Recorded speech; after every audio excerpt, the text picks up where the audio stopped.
आइए आज जानते हैं गणेश महापुराण के दूसरे अध्याय के बारे में। हरि अनंत हरि चरित अनंता। सूत जी बोले, हे शौनक जी, यह एक तथ्य भी है कि गणेश जी उसके पात्र भी हैं। वे बड़े देवता भी कार्य सिद्धि में विघ्न उपस्थित होने पर उन विघ्नराज का ही आश्रय लेते हैं। हे शौनक, वे देव भी बड़े दयालु हैं। नाम तो शिव जी का ही आशुतोष है, किंतु वे सर्वात्मा और सर्वरक्षक प्रभु तो शिव जी की अपेक्षा भी शीघ्र ही प्रकट हो जाते हैं। उनका भक्त कभी किसी संकट में नहीं पड़ता। यदि प्रारब्ध वशात कभी किसी विपत्ति में पड़ भी जाता है तो गणेश्वर की उपासना करके ने पर उनके अनुग्रह से उनके समस्त दुख दूर होकर परम सुख की प्राप्ति होती है। शौनक ने कहा, हे सुत जी, ये महाभाग हे प्रभो, मैं गणेश जी के विभिन्न चरित्र का अध्ययन करना चाहता हूँ, तो मुझे बताइए कि किस ग्रंथ का अवलोकन करूँ।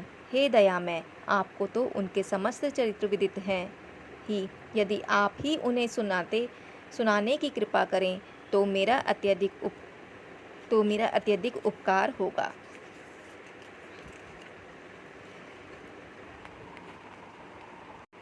सूत जी बोले, हे शौनक, भगवान गणेश्वर के इतने चरित्र हैं कि उन सब का कथन इस जीवा से संभव नहीं, क्योंकि प्रभु अनंत प्रभु चरित्र अनंता वाली बात समस्त विद्वान ऋषि मुनि कहते हैं। फिर भी गणेश जी प्रथम पूजा के अधिकारी होने के कारण समस्त देव चरित्रों में जुड़े हुए हैं, इसलिए उनका प्रभाव भी सर्वाधिक व्यापक है। हे मुने, हे शौनक, वे भगवान सर्वसमर्थ हैं। वे सभी का तिरस्कार करने में समर्थ हैं, किंतु उनका तिरस्कार कोई भी नहीं कर सकता। यह त्रिलोकीय उन्हीं भगवान के संकेत पर नृत्य करता है। इसकी समस्त क्रियाएं उन्हीं की इच्छा पर आश्रित हैं। हे शौनक, भगवान गणेश्वर स्वयं कहते हैं,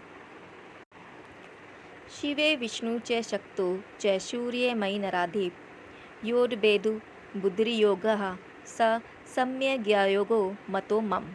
अर्थात, हे नरेश्वर, हे वरेण्य, शिव विष्णु शक्ति सूर्य और मुझ गणेश में जो अभेद बुद्धि योग है, मेरे मत में वही सम्यक योग है। इससे यह भी सिद्ध है कि समस्त देवता उन्हीं के स्वरूप हैं। वे ही भगवान विभिन्न कार्य रूपों के अनुसार अपना भिन्न भिन्न नाम रखते हैं। हे मुनिश्रेष्ठ, उन सब देवताओं के चरित्र भी उन्हीं गणराज्य के चरित्र हैं। यद्यपि सब चरित्र एक ही ग्रंथ में मिलने संभव नहीं है, फिर भी गणेश्वर के अनेकों प्रमुख चरित्रों का वर्णन गणेश पुराण में हुआ है।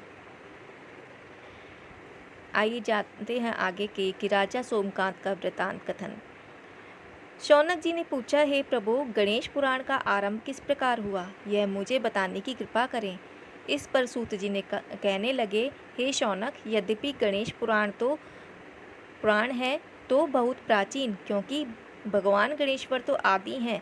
ना जाने कब से गणेश जी अपने उपासकों पर कृपा करते चले आ रहे हैं।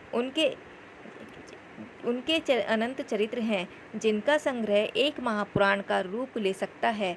उसे एक बार भगवान नारायण ने नारद जी को और भगवान ने शंकर और जगत जननी पार्वती जी को सुनाया था।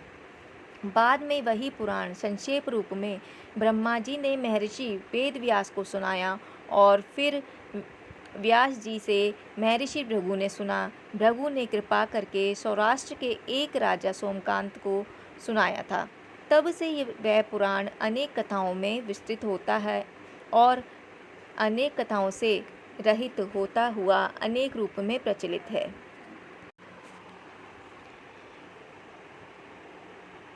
अभी गणेश पुराण के दूसरे अध्याय का वृतांत यहीं तक। आगे का वृतांत जानेंगे हम कल फिर से। जय गणपति बप्पा, जय गुरु जी।